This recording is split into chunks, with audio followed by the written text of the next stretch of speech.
जिसका नाम बड़ा है लेकिन उसके दर्शन तो आपको पता है बहुत छोटे हैं, तो इसलिए कोई परेशान होने की जरूरत नहीं है। 20-20, 30-30 साल बाद अगर किसी को सिरसा की याद आती है तो आपने भी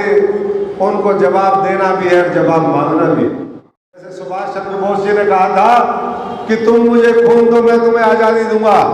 मैं आपको कह रहा हूं कि आप हमें 40 दिन दो, भारतीय जनता पार्टी कमल के निशान के लिए, नरेंद्र मोदी जी के लिए और उसके प्रतीक के तौर पे जो आप लोगों ने ये जिम्मेदारी मुझे दी है,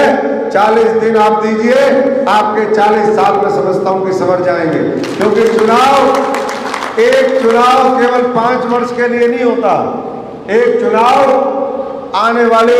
कई दशकों तक की राजनीति और दिशा तय करता है, समाज की, राजनीति की,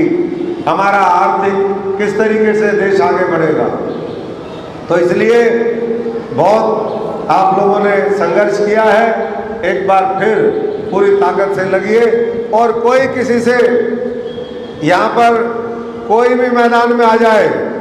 आप निश्चिंत रहिए, क्योंकि मैदान में वो लोग आएंगे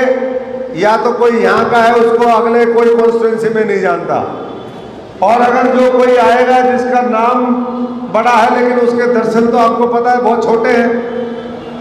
तो इसलिए कोई परेशान होने की जरूरत नहीं है। 20-20, 30-30 साल बाद अगर किसी को सिरसा की याद आती है तो आपने भी उनको जवाब देना भी है और जवाब मांगना भी है। जिनको गरीब समाज के लोगों में से कपड़ों में से बदबू आती है, उनके साथ बैठने में दिक्कत होती है, जिनके पास उनका मोबाइल नंबर नहीं, रात को सुबह मिल नहीं सकते, उनकी गाड़ी में बैठ नहीं सकते, तो भैया ऐसे लोग बाबा साहब के प्रतिनिधि कभी हो सकते हैं क्या? ऐसे आपके कभी प्रतिनिधि हो सकते हैं? तो मैं सबसे आह्वान और अनुरोध करूंगा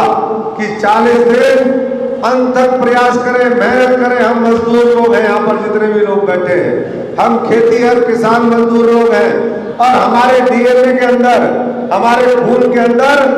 हजारों साल से हमने मेहनत और मजदूरी करी है, इसलिए हमारा कोई मेहनत में मुकाबला नहीं कर सकता साथियों। 18-18, 20-20 घंटे मेहनत करके जैसे बाबा साहब ने लड़ाई लड़ी समाज की, देश की, वैसे ही आप लोगों ने सबने मिलकर के सिरसा की लड़ाई लड़नी है, इस हरियाणा की लड़ाई लड़नी है, और लड़ाई लड़नी नहीं है, बहुत मजबूती से जीतनी है। यही मैं आह्वान करने के लिए आपके